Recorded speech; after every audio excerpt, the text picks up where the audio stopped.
Chapter 4: Type of Stretches and Timing. In this part of the course, we're going to go into the different types of stretches that are done, and which type of stretching will be the best for you and your aging body. We'll also talk about why timing stretches is important and discuss how much time you should be taking for each stretch. Ballistic stretching. If you've ever seen anyone bouncing while stretching, this is ballistic stretching. The idea is that it uses the momentum of your movement to push a joint beyond its normal range of motion. This is one type that you should avoid at all costs, as it can often cause your muscles to get tighter or cause injury. Active stretching. Often used in yoga, this involves bringing your limb into position without any help from props or other limbs and allowing only the muscles in that limb to hold the stretch. This can be extremely difficult, which is why it's rarely held for more than 10 seconds at a time, but it's also great for building muscle. Passive stretching. Like active stretching, passive stretching has you assuming and maintaining a position.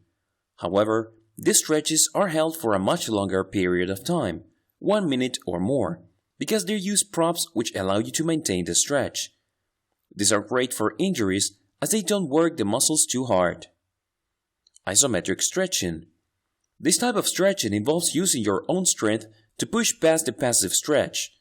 You assume a position and then push against the prop or your trainer in some cases, to create a deeper stretch on those muscles, which is a great way to engage more of your muscle fibers than passive stretching alone.